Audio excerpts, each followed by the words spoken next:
안녕하십니까. 예, 반갑습니다. 자, 오늘 처음 뵙는 분들도 계실 텐데 제가 먼저 죄송하다는 말씀 드려야 될 것 같습니다. 지금 감기에 걸려서 지금 기침도 많이 하고, 그리고 지금 목소리가 약간 잠겼습니다. 원래 이렇게 허스키한 목소리가 아니고 꾀꼬리 같은 목소리였습니다. 근데 이렇게 조금 목소리가 좀 갔습니다. 다행히 아직은 말을 할 수 있을 정도라서 참 괜찮은 것 같습니다. 어제는 사실 굉장히 걱정을 많이 했습니다. 제가 어제 그제 아예 그냥 들어 누워 있었는데 촬영 일정이 있었는데 토요일날 촬영 일정을 어제 오후로 미루었는데 어제 오후에 굉장히 심해서 촬영도 제대로 못할 정도였거든요. 오늘 수업을 어떻게 할까 걱정했는데 그래도 다행히 오늘은 좀 상태가 나은 편입니다. 그리고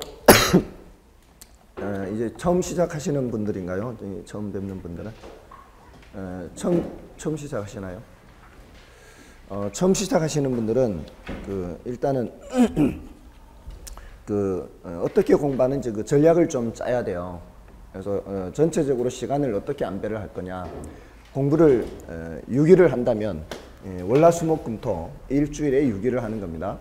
6일을 한다면은 하루는 공법, 2차 과목 중에 공법을 하셔야 되고요.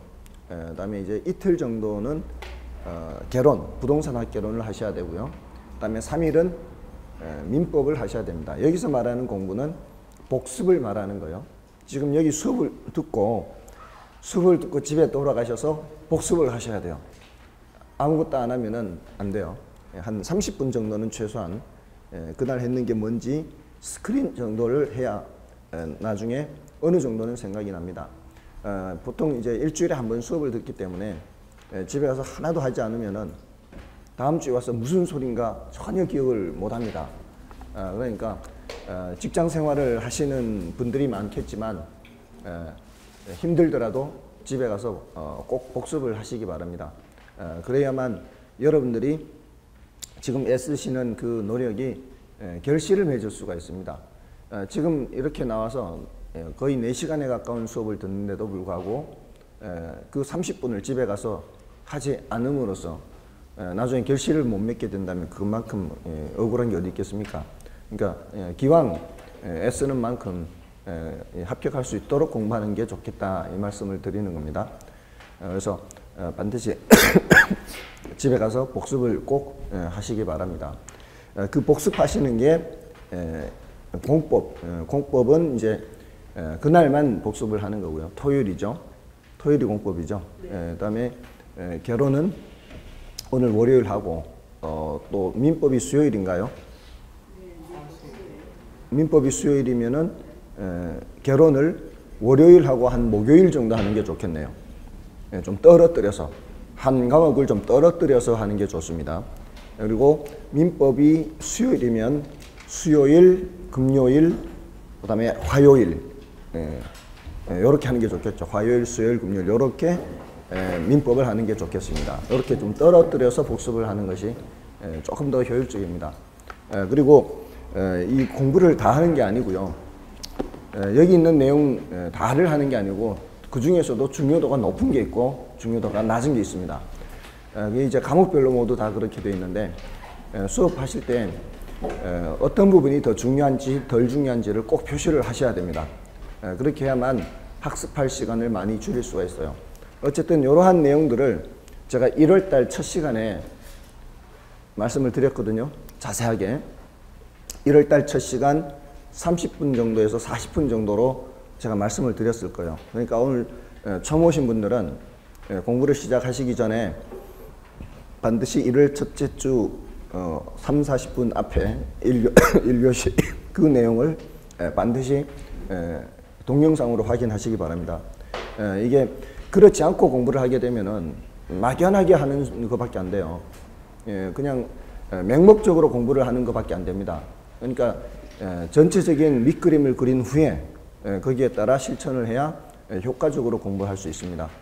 꼭 그걸 명심하시기 바랍니다. 확인하시고요.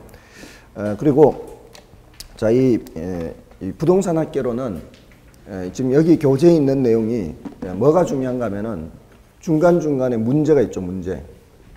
기출문제 있습니다. 중간중간에 문제 있는 게 기출문제예요.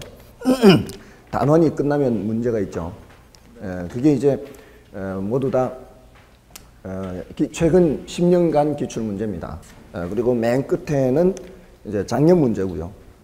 맨 끝에 작년 기출문제가 있습니다. 그리고 본문 뒤에 나오는 거는 그전 10년간 기출문제가 들어있습니다. 그것을 보면은 어디서 많이 출제되는지 이런 것들을 확인할 수가 있습니다. 그래서 그거를 기초로 삼으시면 여러분들 스스로도 공부하시기가 훨씬 쉬울 겁니다. 저도 예전에 어떤 시험을 준비를 할 때는 항상 기출문제를 먼저 봤습니다. 기출문제를 보면은 어디에서 많이 출제되는지 확인할 수 있거든요. 자, 예를 들어 보겠습니다. 자, 오늘 이제 1편을 할 겁니다. 오늘은 총론을 할 거예요. 오늘 총론을 한다면은, 자, 여러분들이 이제 이 가르치는 사람 입장이 돼서 이 공부를 한다라고 생각한다면 어떻게 보시는가 하면은, 자, 이 총론이죠. 일단 28페이지, 9페이지 보십시오. 28페이지 보시면 1번 문제 뭐라고 되어 있습니까? 부동산의 정착물에 관한 설명 중 틀린 것은 이렇게 되어 있죠. 그 다음에 2번에 부동산 개념에 관한 설명 중 가장 틀린 것은 이렇게 되어 있죠. 3번에 일반적으로 부동산의 개념은, 또 이것도 부동산 개념이죠. 4번은 부동산의 경제적 개념에 해당하지 않는 것은, 이것도 뭐예요? 부동산 개념이죠. 그 다음에 넘어가시면 5번에 부동산 개념에 관한 설명으로 틀린 것은, 이것도 부동산 개념. 계속 부동산 개념을 묻고 있죠. 이 부동산 개념이 뭔지를 파악을 해야 된다는 거예요.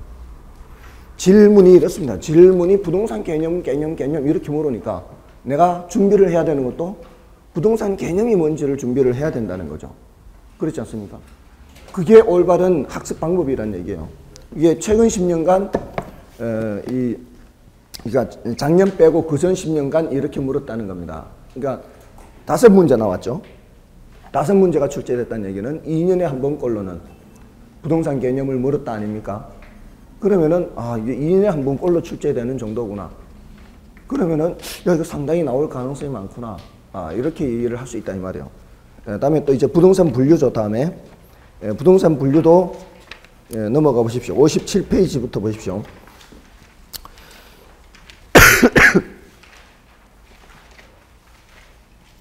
부동산 분류가 57페이지가 아니고 41페이지부터죠. 41페이지부터 보시면 그 41페이지 이제 문제를 풀려고 하는 거 아니에요. 지금 문제를 파악하려고 하는, 어떤 식으로 출제되는지만 보려고 하는 거지 문제를 풀려고 하는 거 아닙니다. 41페이지에 괄호에 들어갈 내용으로 옳은 것은 하면서 그 괄호 속에 들어갈 내용들이 뭐 나지, 필지, 후보지, 행지 이런 용어들이죠. 또 넘어가 보십시오. 2번 문제. 토지 분류라고 하고 있죠. 그러면서 기역, 니은, 디귿, 리을 내려가면서 나지, 부지, 맹지, 필지, 후보지 이런 말 나오고 있죠. 또 3번도 보십시오. 박스 안에 공지, 맹지, 획지, 후보지, 법지 이런 단어들이 나오고 있죠. 지금 거의 다 그 뜻을 묻고 있는 겁니다. 또 4번도 보십시오. 후보지, 지역권, 나지, 필지, 맹지, 지역권 빼고는 지금 계속 토지 분류에 해당하는 것들입니다. 5번도 뭐라고 돼 있어요? 맹지, 필지, 획지 이런 식으로 나오고 있죠. 넘어가시면은 6번, 7번 44페이지로 가시면은 요거는 이제 지적법상 지목에 해당하는 거예요. 공시법에서 하는 거예요. 그리고 8번 문제가 나오고 있죠. 이 8번 문제는 주택의 분류죠. 자, 지금 8문제 중에서 나머지는 전부 다 토지 분류고요. 8번 문제 한 개만 주택 분류죠. 됐습니까? 최근 10년에 출제된 이 토지 분류, 부동산 분류에 대한 문제입니다. 그럼 답이 나오지 않습니까? 주택 분류는 별로 중요한 거 아니구나. 토지 분류가 중요하구나. 이렇게 해야 되겠죠. 그러면은 내가 갖고 있는 에너지를 토지 분류에다가 집중해야 되는 겁니다. 자, 이런 식이란 말이에요. 지금 방금 제가 보여드린 거는 먼저 내가 뭐를 잡아야 되는지를 먼저 파악하는 방법이에요. 아시겠죠? 그렇게 하면은 공부를 굉장히 요령 있게 할 수 있다는 거죠. 공부에는 왕도가 없다라고 하지만 공부는 요령이라고도 말할 수 있습니다. 어떤 특별한 어떤 이 지식이나 특별한 머리가 필요한 게 아니에요, 사실은. 시험 합격하기 위한 공부라는 것은 그 시험에서 요구하는 대로 준비를 하면 되는 겁니다. 다행히도 지금까지 수십 년 이 축적이 돼 있어서 이 흐름이라는 게 파악이 되고 있습니다. 제일 어려운 시험이 바로 일회시험입니다. 일회시험. 일회시험은 그 전에 어떻게 출제된 적이 전혀 없기 때문에 감을 잡지를 못합니다. 근데 우리는 다행히 감을 잡을 수가 있다 이 말입니다. 아셨죠? 그래서 지금 여기 있는 내용들 위주로 준비를 하시면 되고요. 자, 이렇게 해서 뒤에 이제 다른 내용도 있긴 한데 그건 이제 설명을 드리면서 또 파악을 하도록 하고요. 총론은 한 3문제 정도 출제가 돼요. 오늘 할 총론은. 근데 그 중에서 부동산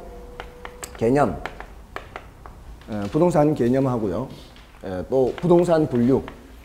조금 전에 살펴본 거는 요 두 가지를 살펴본 거예요. 요 두 가지의 기출문제를 살펴본 거고요. 다음에 부동산 특성이 있습니다. 요거는 이제 살펴보지 않았어요, 아까. 요거하고 부동산 속성에 대한 겁니다. 자, 요 놈들은 요거는 난이도가 좀 높고요. 난이도가 높고 요거는 중요도가 좀 낮은 편입니다. 그래서 이쪽으로는 너무 많은 신경을 쓰는 거는 낭비가 될 수 있어요. 근데 부동산 속성 중에서도 공간성이라는 게 있어요. 공간성은 좀 해둘 필요가 있어요. 공간성은 분량이 그렇게 많지는 않은데 최근 몇 년간 이게 쉬었어요. 최근 몇 년간 이게 쉬었는데 이게 10년에 한 3번 정도는 출제될 수 있는 주제예요. 그러니까 최근 몇 년간 쉬었다는 얘기는 이제 나올 때가 좀 되긴 됐다 이런 의미입니다. 그래서 이 부분은 좀 신경 쓰시고요. 요거는 이제 난이도가 높기 때문에 너무 많은 시간을 들이지는 않는 게 좋고요. 그거는 이제 해당되는 부분에 가서 말씀을 드리겠습니다.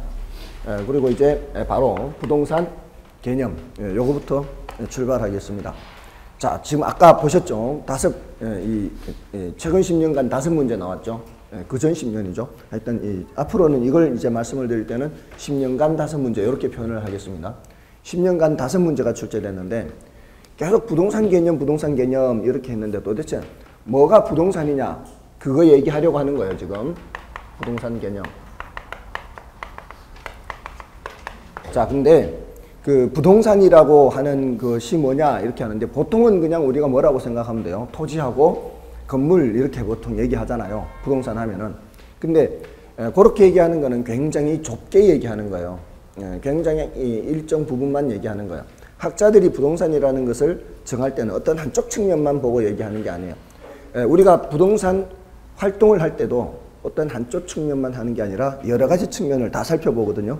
여러분들이 집을 사더라도 앞으로 집값이 올라갈 건가 그렇지 않을 건가 그런 거 살펴보죠. 전세로 사는 게 나은가 아니면 차라리 전세가가 워낙 올라가니까 대출 더 받아서 집을 아예 사버리는 게 더 나을란가 이런 것도 고민을 해봐야 될 거 아니에요. 이런 거 고민하는 건 어떤 측면을 고민하는 거예요? 경제적인 측면을 고민하는 겁니다. 그런 측면과 그럼 구체적으로 사려고 했다. 경제적인 측면 차라리 그러면 집을 사는 게 낫겠다. 그럼 그 다음에 어떻게 해요? 내가 직장 생활하기 접근성이 좀 편리한 교통이 편리한 그런 데 알아볼 거냐 또 주거 환경이 좀 공원이라든가 이런 데 가든가 아니면 학군이 좋은 데 가든가 이런 주변 환경들도 살펴봐야 되겠죠. 그런 주변 환경들 살펴보고 또 그 집의 내부 구조도 좀 살펴봐야 되죠. 지금 집의 상태가 어떤지 수리를 좀 해야 되는지 말아야 되는지 이런 거를 살펴보는 거는 물리적인 측면, 기술적인 측면을 살펴보는 거예요. 그런 거 살펴보고 사잖아요. 그리고 마지막으로 계약할 때 뭐도 떼봐야 돼요. 등기부도 떼봐야 하잖아요. 그거 떼보는 건 어떤 측면을 살펴보는 거예요? 법적인 측면을 살펴본단 말이에요.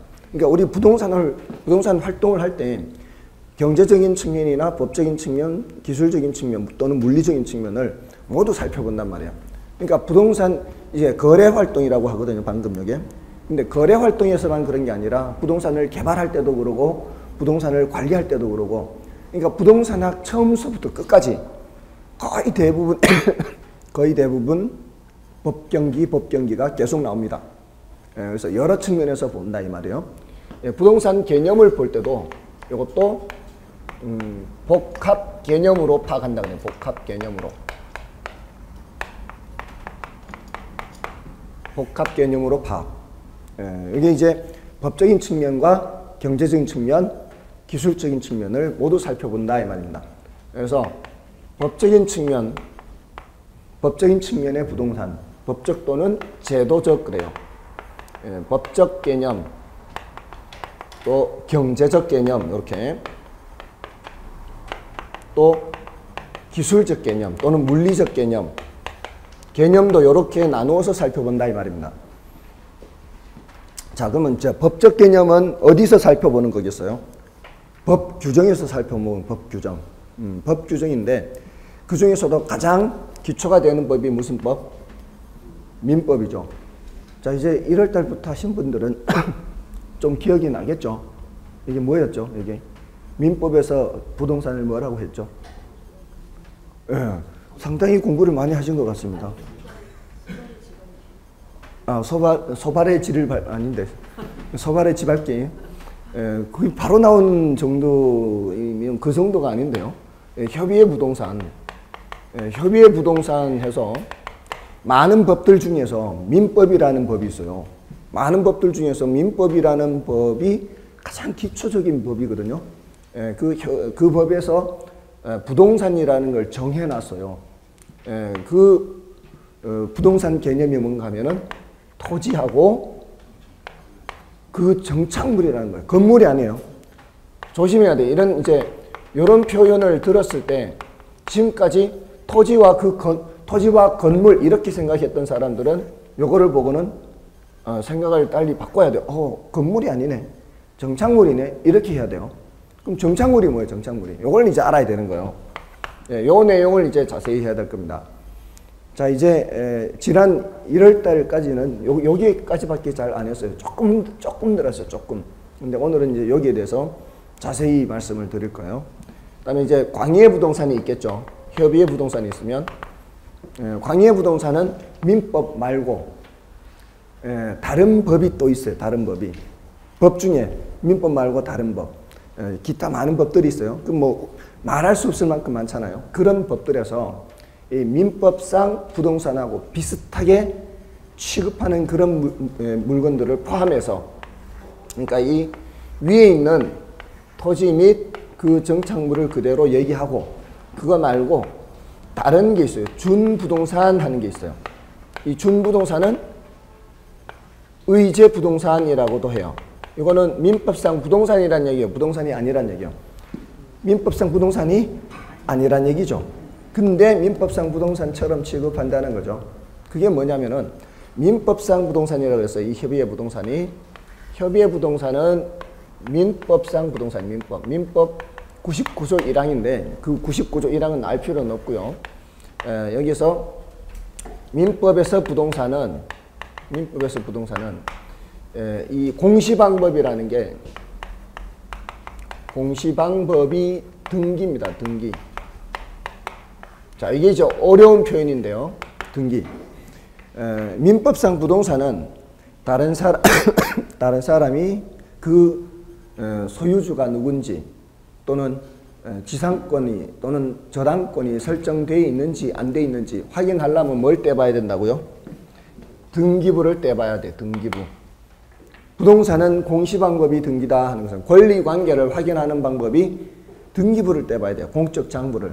근데 동사는 안 그렇거든요. 이런 동사는. 등기부 있습니까? 이런 등기부 없어요. 동사는 점유라 그래요. 점유. 그러니까 이 갖고 있는 것 자체.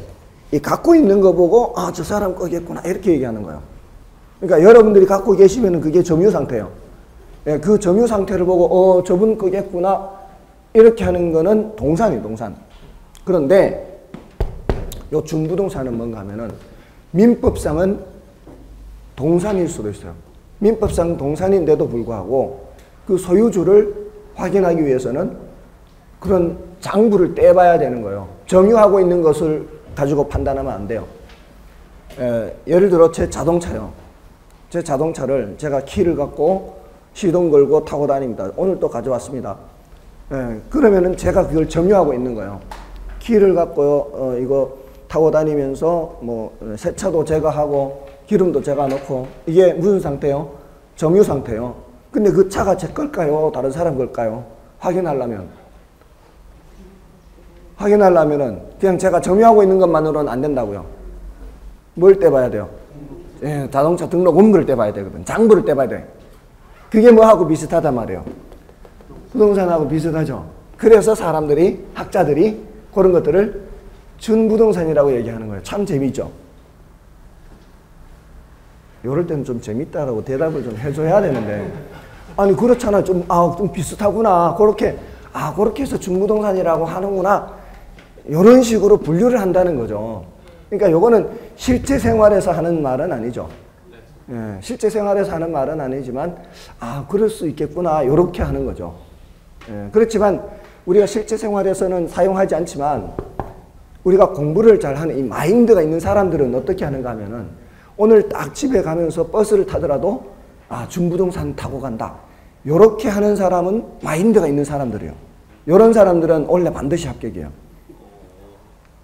진짜로. 그렇게 하면. 그러니까 대신 이제 딴 사람한테까지 그렇게 얘기하면 안 되고요. 그럼 정신 나간 사람이라고 들으니까. 그러니까 그런 게 마인드예요, 마인드. 이런 공부하는 마인드가 돼 있다는 얘기예요. 바로바로 흡수가 되는 거죠. 그래서 이 준부동산에 대해서 더 체크를 해야 돼요. 정착물에 대해서 더 체크를 해야 되고요. 그래서 이게 이제 더 할 내용이고, 자 어쨌든 이 세계에서 법적, 경제적, 기술적 개념에서 협의 광유로 나누어지는 것은 얘밖에 없어요. 법적 개념밖에 없어요. 협의 광유로 나누어지는 것은. 그리고 협의의 부동산은 토지 및 그 정착물을 해서 정착물이 뭘까요? 정착물은 토지에 붙어 있는 거. 일단 이 단어가 주는 그 이미지대로 생각을 하는 게 제일 좋아요. 토지에 붙어 있는 건 다 정착물이다. 이렇게 일단 생각해 보고, 그 다음에 거기에서 또 조금 더 생각할 거는 있어요. 토지에 붙어 있는 거는 뭐예요? 이 땅에 붙어 있는 게 건물도 붙어 있고, 담장도 붙어 있고, 다 붙어 있는 거잖아요. 일단 그거를 머릿속에 생각하는 거예요. 그러니까 이 민법에서 토지만 부동산이 아니라 토지에 붙어 있는 것도 부동산이다. 이렇게 생각을 하는 거, 일단은. 아시겠죠? 토지에 붙어 있는 거. 그러면은 저기 가을에 그 저기 수확하기 전에 나락 그 벼 이거 정착물이 아니에요. 수확하기 전에 벼 땅이 붙어 있어요, 안 붙어 있어요? 붙어 있잖아요. 아직 뿌리를 안 뽑았잖아요. 이거 나술에 배지도 않은 벼 상태. 뭐예요 이거? 정착물이라고. 또 배추, 아직 그 배추 이거 수확하기 전에 땅에 붙어 있는 상태의 그 배추 정착물이라고. 다 가로등 일단 다 붙어 있는 건 정착물로 생각하는 나무 뿌리를 내리고 있잖아요. 다 뭐라고요? 다 정착물. 뿌리를 내리고 있는 상태에서는 정착물이에요. 근데 그거에 대해서는 이게 과연 정착물인지 아닌지를 구분하는 건 좀 이따 말씀을 드리고. 아시겠죠? 일단 땅에 붙어 있는 거는 정착물이라 일단 받아들이시라고. 땅에 붙어 있다 이렇게. 아시겠죠? 자, 그렇게 일단 하고 지나가면 돼요. 왜냐면은 요거는 따로 더 해야 돼요. 따로. 더 얘기를 해야 되니까. 자, 그러면 이제 법적으로는 이렇게 분류를 하는데, 이걸 이제 이건 기타 법이 있어요. 기타 법이. 다른 법이 있어요. 조금 전에 자동차를 얘기를 했는데, 자동차는 자동차 등록법이라는 법이 있어요. 그리고 뭐 선박법이라든가 항공법이라든가 이 선박, 항공기, 건설기계 이런 것들도 다 따로 법이 있어요. 자, 그래서 그렇게 기억을 하고 일단 다음에 이제 경제적 측면에서 부동산을 볼 때 부동산도 하나의 상품이네, 상품. 그러니까 경제적인 측면에서는 상품을 보는 거예요. 부동산도 하나의 상품인데 이게 다른 상품과의 차이점이 특히 토지는요. 특히 토지는 하늘에 준 거야, 하늘이. 자연 상태 그 상태예요. 그러니까 개간되기 전에 황무지 상태의 그 토지. 개간이 됐다 할지라도 원래는 그게 자연이 준 건데 인간이 택지를 조성하거나 또는 개간을 하거나 뭐 이렇게 한 거죠. 그렇지만 어쨌든 그렇다 하더라도 뭐란 얘기요? 상품이 이런 것이 거래되는 것처럼 사고 팔잖아요. 그런 것처럼 부동산도 하나의 상품이라는 거예요. 근데 상품은 상품인데 특히 토지 같은 경우에는 다른 상품을 생산할 때 투입되는 생산 요소의 성격이 강해요.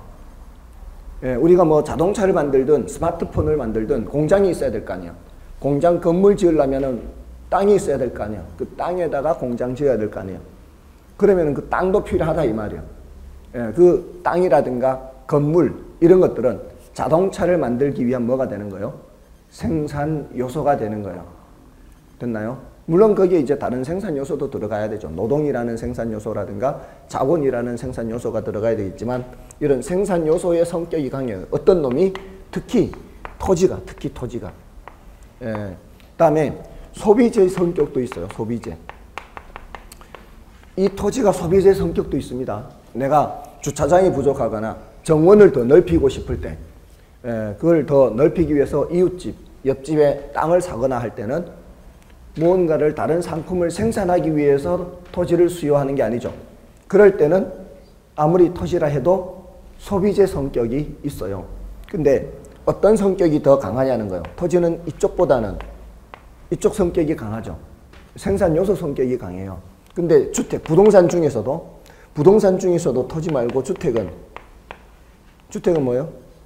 소비재 성격이 강하죠. 근데 제가 주택 임대 사업자예요. 제가 주택 임대 사업자인데 임대 사업을 하기 위해서 주택을 살 때는 그때는 생산 요소가 되는 거예요. 그러니까 업체 또는 업자가 구매하는 건 다 뭐예요? 업자가 구매하는 거는 생산 요소가 되는 거예요. 아무리 사소한 것이라 해도 이 학원에서 지금 이렇게 사는 거 있잖아요. 이런 거 분필이라든가 이런 거 전부 다 뭐예요? 학원에서 사는 거는 그런 건 다 생산 요소예요. 학원에서 사는 건 다 그렇습니다. 학원에서 사는 거는 사소한 볼펜 같은 거라 해도 그건 생산 요소예요.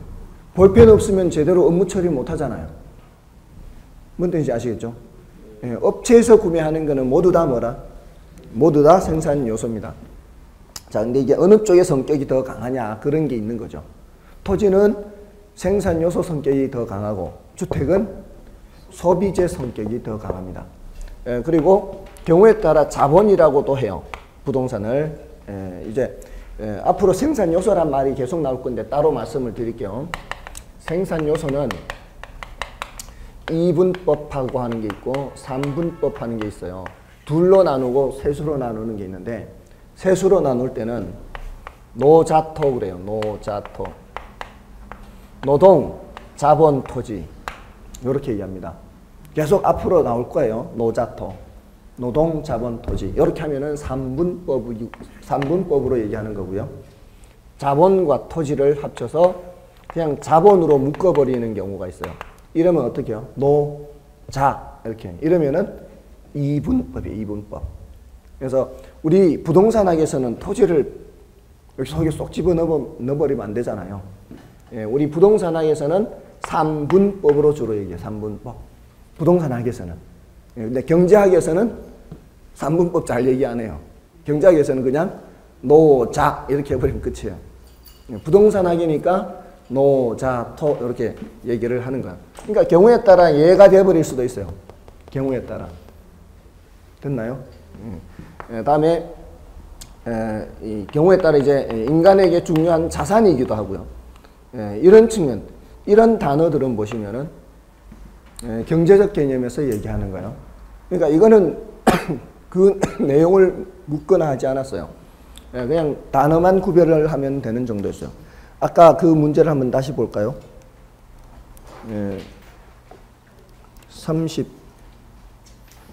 28, 9, 30에 29페이지에 있죠. 29페이지에 3번과 4번 보십시오.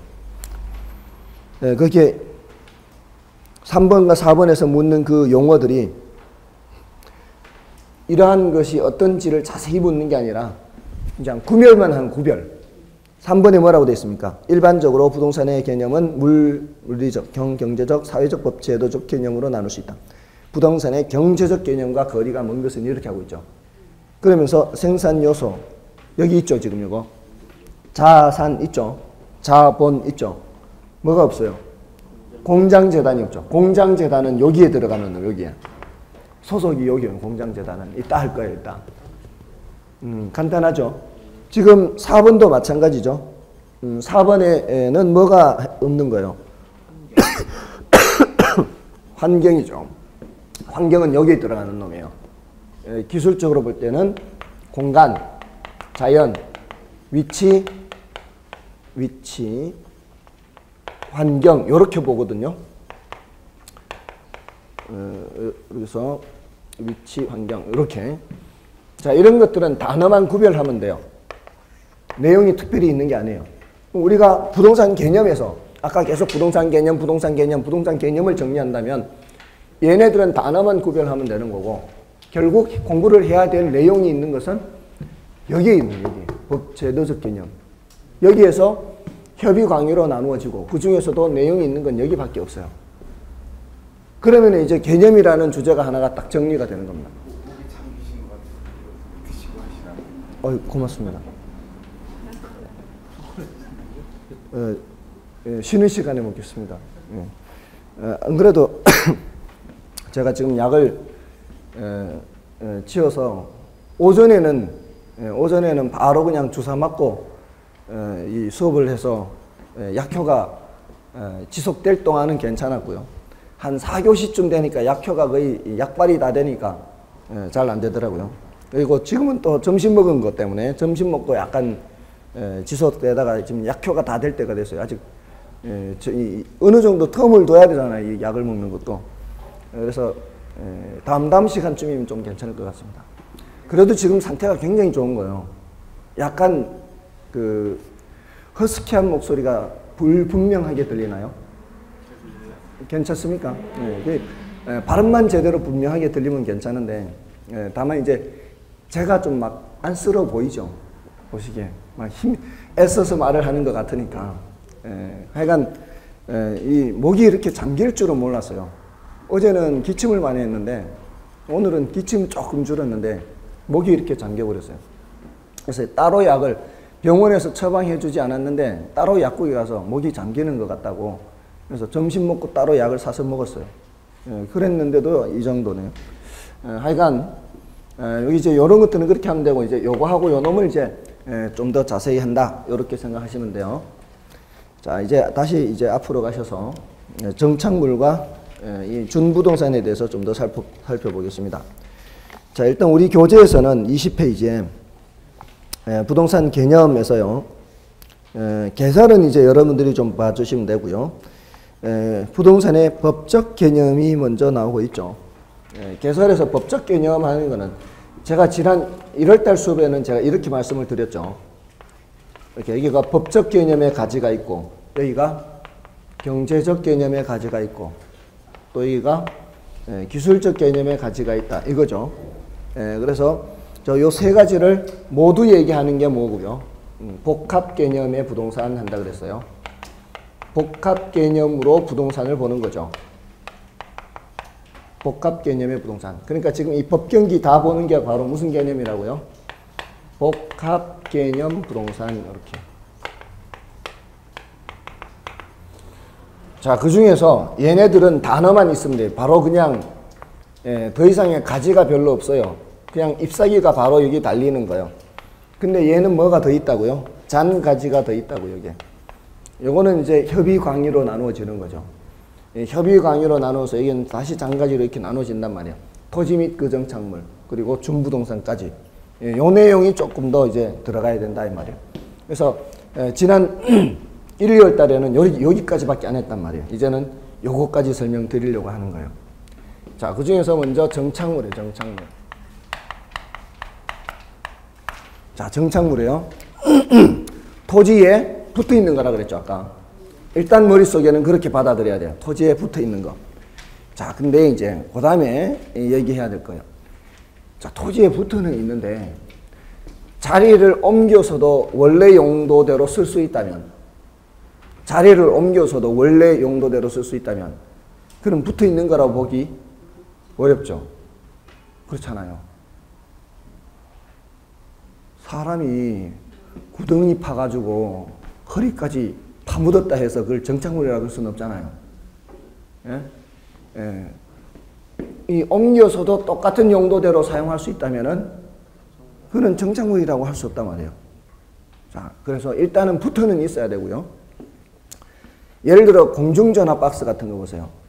공중전화 박스 같은 것들은 이 밑에 시멘트로 이렇게 발라가지고 이렇게 볼트를 올라오게 해서 공중전화 박스이고 밑에 철판에 구멍을 뚫어가지고 딱 집어넣어서 볼트가 올라오게 한 후에 너트로 재가지고, 그러고 보니 지금 볼트 너트가 뭔지는 아시죠? 그거 재가지고 움직이지 못하게 고정시켜 놓잖아요. 근데 위치가 잘못됐다 싶으면은 요거를 다른 데로 옮겨서도 쓸 수 있죠. 옮겨서도 쓸 수 있다면은 그거는 정착물이 아니라는 거죠. 그러니까 잠깐 동안 붙어 있는 그런 것들은 정착물이라고 할 수가 없다는 거예요. 이 밖에 있는 것들, 땅에 붙어 있는 것들 중에는 그런 것도 있고 안 그런 것도 있어요. 예를 들어 건물은 당연히 정착물인 이유가 뭐예요? 건물은 그 자리를 벗어난다는 거는 주로 어떻게 해서 벗어나는 거예요? 그 자리에서 없어진다는 거는 철거돼서 없어지는 거예요. 이런 거는 정착물이에요. 거기에서 벗어난다는 거는 곧 죽음을 뜻하는 거예요. 그 자리를 벗어나는 게 곧 죽음을 뜻하는 거는 그는 뭐예요? 그는 정착물이기 때문에 그런 거예요. 그러니까 아까 자라는 벼 있죠, 벼.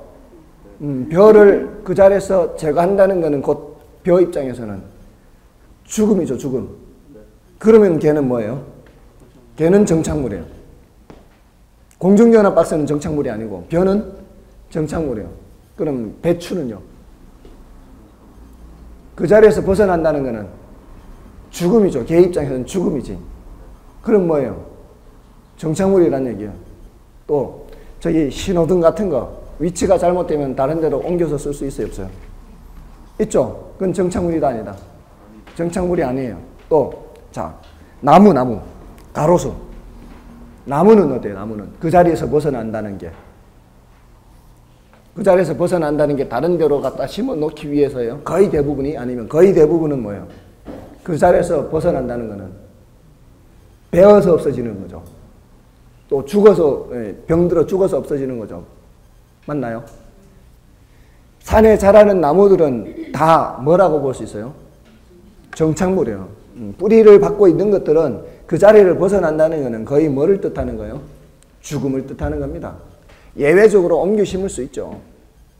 예외적으로 옮겨 심는 것을 생각하면 안 되고요. 보통의 모습을 생각해야 돼요. 보통의 모습. 그 수많은 나무들이 있어요. 그 수많은 나무들이 그 자리를 벗어난다는 건 죽음이에요. 죽음. 맞나요? 예, 그런 것들. 담장은 뭐예요? 담장도 땅에 붙어 있잖아요. 그 자리를 벗어난다는 게 죽음이야. 딴 데 옮겨 쓰는 거예요. 담장도 그 자리를 벗어난다는 건 죽음이에요. 딴 데 옮겨 쓰는 거 아니잖아요. 뭔 뜻이 아시겠어요? 예. 자, 그러면 정원수 파는 집에 심겨져 있는 나무, 정원수 파는 집에 심겨져 있는 나무는요? 그거는 정착물이 아니죠. 그거는 다른 데 가서 이렇게 다시 심어 놓을 것이 예정이 돼 있잖아요. 됐습니까? 자, 그렇게 구별한다 이 말이에요. 일단은 정착물 하면은 땅에는 붙어 있는 건데 그 땅에 붙어 있는 게 죽을 때까지 그 자리에 있어야 된다 이 말이에요. 그 효용이 다할 때까지 그 자리에 있어야 뭐고 정착물이고, 효용이 다하기 전에도 얼마든지 옮겨질 수 있다면은 그런 정착물이 아니라고요. 자, 그러면 정착물을 어떻게 번역할 수 있어요? 이 정착물은 항구적으로 어디에 부착되어 있어야 돼요? 이렇게 죽을 때까지라는 소리, 이게 지속적으로 또는 지속적으로 죽을 때까지 그 자리에 붙어 있어야 된다 이 말이에요. 예, 그렇지 않으면은 정착물이 아니에요. 자, 그러면 어떤 거는 정착물이 아닌가 하면은 조금 전에 정원수 파는 집에 심어져 있는 나무, 이걸 뭐라고 하는가 하면은 가시개수목이라고 해요. 가시개수목. 임시로 심어 놓은 나무. 그거는 다른데 옮겨 심을 것이 이미 예정돼 있죠. 그리고 판잣집 있죠. 판잣집이 어떤 거예요? 그냥 이 나무 판자로 이렇게 못 박아가지고 이렇게 해놓은 거죠. 그는 어떻게 할 수 있다는 얘기예요. 못 떼가지고 또 딴 데 가서도 또 이렇게 쓸 수 있다는 얘기죠. 딴 데 가서 또 쓸 수 있는 거예요, 이렇게. 그런 거는 정착물이 아니라는 거죠. 그 용도대로 쓸 수 있어, 그냥. 그 다음에 공중전화 박스. 이런 건 뭐란 얘기예요? 이런 거는 딴 데 옮겨서도 쓸 수 있다, 없다? 쓸 수 있다. 이런 거는 정착물이 아니다. 그러면 얘네들은 정착물이 아니라는 얘기 뭐예요? 동산이라는 얘기, 동산. 자, 민법에서는 물건을 동산 아니면 부동산 이렇게 둘로 나누어요. 부동산이 아니면 다 뭐예요? 동산이 되는 겁니다. 자, 그러면은 이제 건물. 정착물이 아니에요. 정착물이죠. 그냥 수목이에요. 그냥 수목. 그냥 자라는 나무는 정착물이요. 농작물. 정착물. 아시겠죠? 담장. 교량. 얘네들은 없어진다는 거는 딴 데로 옮겨서 쓸 수 있다는 게 아니에요. 얘네들은 옮겨진다는 거, 그 자리에서 벗어난다는 거는 죽음을 뜻하는 거예요. 됐나요?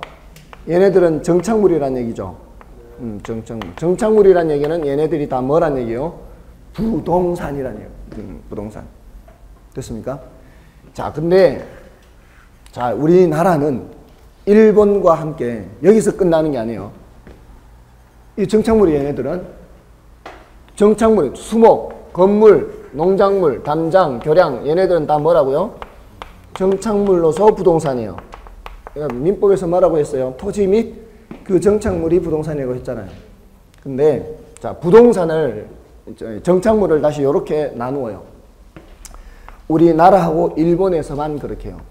이렇게 정착물을 독립정착물과 종속정착물 이렇게 말을 해요. 독립정착물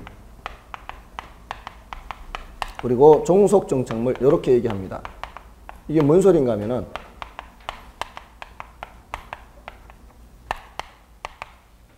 토지로부터 독립되어 있다는 얘기예요.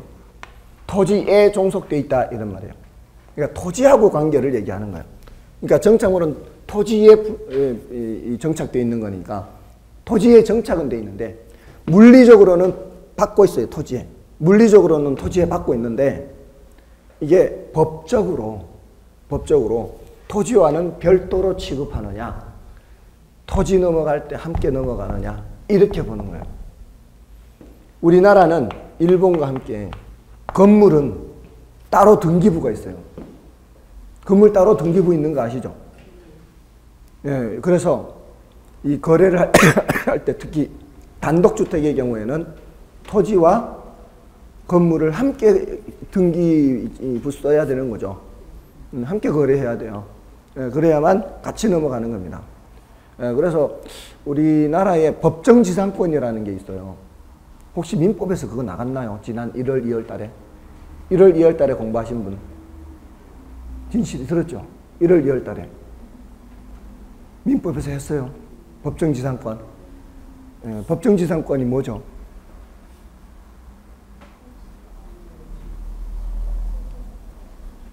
토지 소유자와 건물 소유자가 동일한 사람이었다가 무슨 실행요? 아, 저당권 실행으로 소유자가 달라졌을 때 그럴 때 건물 소유자에게 법정지상권이 인정된다 이런 말이 나오죠. 그런 규정이 있다는 것 자체가 벌써 우리나라는 토지 소유자와 건물 소유자가 달라질 것을 이미 예정을 하고 있는 거죠. 그러니까 원래 지상권 하면은 토지 소유자가 그 지상권을 갖고서 토지를 이용하려고 하는 사람하고 계약을 해서 설정을 해주는 게 원칙의 모습이에요. 원칙적으로. 지상권을 설정해주고 이렇게 계약을 통해서 하는 게 원칙인데 법정지상권은 뭐예요? 계약을 안 해도 그런 지상권 계약을 안 해도 법에 정한 대로 자동으로 생기는 거죠. 그게 법정이죠. 그런 게 있다는 것 자체가 벌써 우리나라는 건물을 뭐로 보기 때문에요. 토지와는 별개로 보기 때문에 나오는 것들이죠. 그러면은 관습법상 법정지상권이 뭐죠? 관습법상 법정지상권도 있죠. 예? 분묘기지권하고요. 또 뭐, 세 가지나 있어요. 아유, 더 안 들어가겠습니다. 뭐 세 가지나 됩니까? 자, 어쨌든 법정지상권이라고 하는 것은 법정지상권. 이제 아까 말씀하셨던 뭐죠? 경매 실행, 저당 실행, 저당권 실행 시, 저당권 실행 시 나타나는 이런 법정지상권은 이게 건물이 독립물이라는 걸 전제로 해서 나오는 거죠. 자, 그런데 자, 우리 산 팔아요. 산 팔면 나무 같이 팔리는 거요? 나무는 안 파는 거요? 나무도 같이 파는 거죠. 이 나무는 땅하고 운명을 같이 하는 거죠. 따라간다 이 말이야. 종속 따라간다. 그냥 수목은 뭐란 말이야? 이쪽으로 들어가는 거예요. 그럼 담장은요? 담장은 뭔가 하고 같이 넘어가는 거예요. 얘는 따로 등기부가 없죠. 그러니까 따로 등기부가 있거나 해야 되는데 그렇지 않아요. 담장이 이쪽으로 오고요. 얘는요? 이쪽이에요. 그러니까 대부분은 이쪽인데 독립정착물만 좀 조심하면 되는 거예요. 독립정착물의 대표가 건물인데, 자, 근데, 자, 요거 지금 말씀 안 드렸죠? 법 규정으로는 건물만 있는데, 농작물은 법 규정에는 없어요. 법 규정에는 없는데, 판례상 농작물은 뭐로 인정해줘요? 네, 독립정착물로 인정해줘요. 농작물은. 이건 왜 그런가 하면은, 자, 보세요. 아까 제가 말씀드렸던 이 배추 같은 거 있죠. 이런 농작물 말하는 거야. 그냥 수확기간이 길지 않는 그런 것들. 1년 이내에 그런 것들을 얘기하는 거예요. 이런 것들은 이제 이 제거할 날이 얼마 남지 않은 그런 상태죠. 대부분. 그래서 농민이 상인들한테 왜 배추를 밭대기로 넘긴다 그러잖아요. 밭대기로 넘기면 밭까지 넘기는 거예요. 밭까지 넘기는 게 아니잖아요. 뭐만 넘기는 거예요? 그 배추만 넘기는 거죠. 배추만. 그러니까 아까 배추가 정착물이라고 그랬어요? 아니라 그랬어요? 배추가 정착물이잖아요. 일단 붙어 있잖아요. 땅에 붙어 있는 거예요. 그런 농작물을 말하는 거예요. 배추 같은 거. 땅에 붙어는 있어요. 그러니까 정착물은 정착물이란 말이에요. 근데 배추만 팔았지 땅은 판 거 아니에요.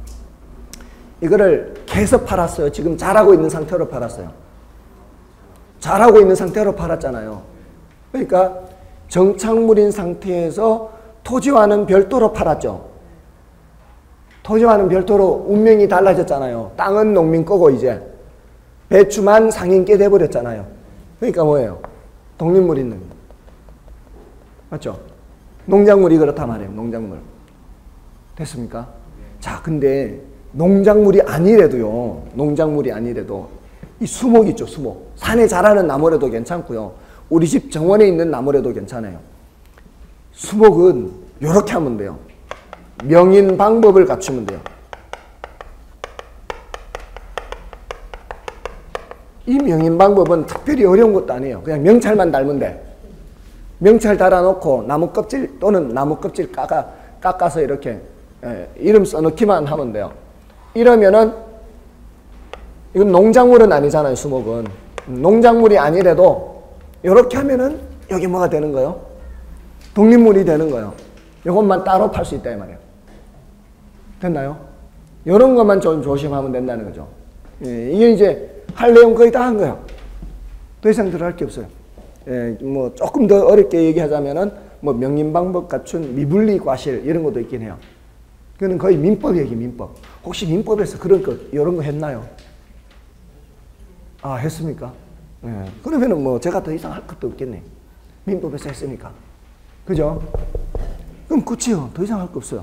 그럼 정착물은 이제 끝났어요. 끝이에요. 끝.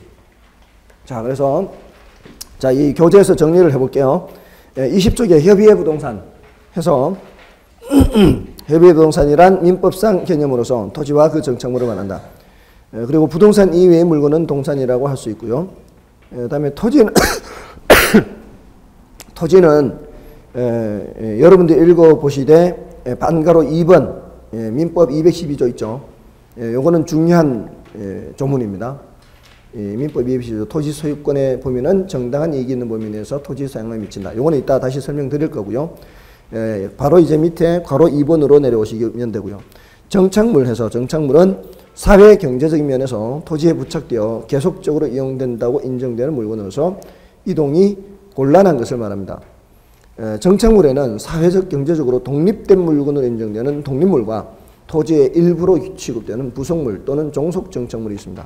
독립물, 독립정착물은 건물, 요거 대표죠. 그 다음에 명인 방법을 갖춘 수목 또는 수목의 집단. 그러니까 명인 방법을 갖춘다는 얘기는 새끼줄을 둘러서 또는 명찰 달아서 한 그루에만 해도 되고요. 여러 그루에 해도 되고요. 관계없다는 얘기예요. 이렇게 한 거나 또는 농작물 등은 농작물까지죠. 토지와는 별도의 독립된 물건으로 취급한다. 이는 토지와는 독립하여 거래의 객체가 될 수 있다는 것을 의미하는 거고요. 우리나라와는 달리 서구에서는 건물은 토지의 일부로 보기 때문에 독립된 부동산으로 취급하지 않습니다. 요 서양에서는 그렇게 취급하지 않아요. 우리나라처럼. 다음에 넘어가시면은 임목에 관한 법률이 있죠.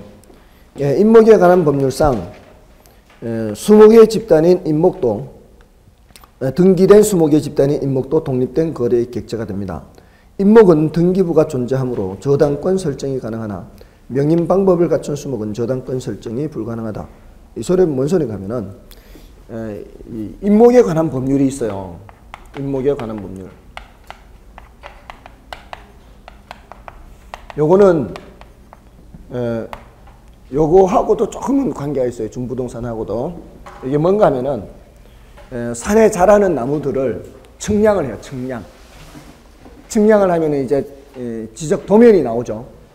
그런 도면하고 이제 첨부 서류를 함께 들고 이제 등기소에 갑니다. 등기소에 가서 등기를 하는 거예요. 그럼 등기를 하면은 내가 지금 측량한 측량 구획 내부에 있는 나무들만 따로 등기부가 만들어져요. 그래서 등기된 수목의 집단, 요 임목에 관한 법률에서 등기된 수목의 집단을 뭐라고 한다고요? 요거를 임목, 요렇게 얘기해요. 등기된 수목의 집단을 임목. 얘는 따로 뭐가 만들어져 있는 상태예요? 등기부가 만들어져 있는 상태예요. 뭐만 만들어져 있어요? 나무만 만들어져 있어요. 나무만. 그러니까 내가 왜 여러분들 요즘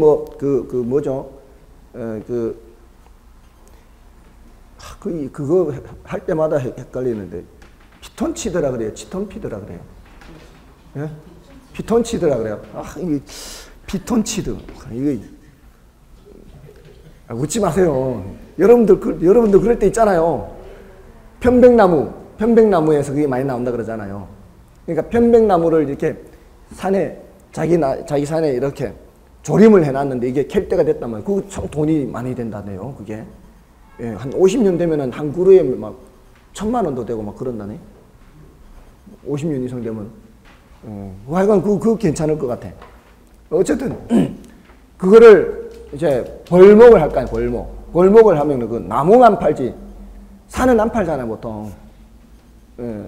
그럴 때 그거 임목 등기해서 등기된 수목의 집단 그것만 파는 거죠. 그것만.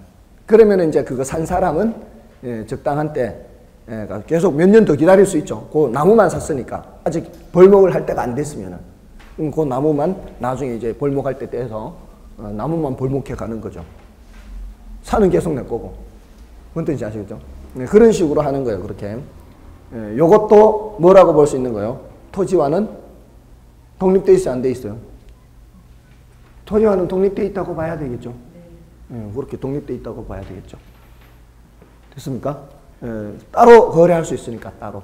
근데 얘도 그러면 이제 얘하고의 차이점이 뭐예요? 명인 방법 갖춘 수목하고 등기된 수목이 있지만 임목하고 차이점은 얘는 등기부가 있어요, 없어요? 얘는 등기부가 없어. 그냥 명찰 달고 그냥 새끼줄 둘러놨기 때문에. 그러니까 얘는 저당을 설정할 수 있는데 얘는 저당 설정이 안 되는 거예요. 그런 차이예요. 자, 그겁니다. 자, 됐고 부속물은 됐고요. 그다음에 창고 박스 이건 중요하지 않으니까 나중에 한번 좀 설명드릴 게 있으니까 여러분들은 따로 볼 필요 없어요. 그다음에 오른쪽에 이제 광해부동산. 자, 여기서는 중부동산만 설명드리면 되겠죠. 근데 조금 쉬고 말씀드릴게요. 이거는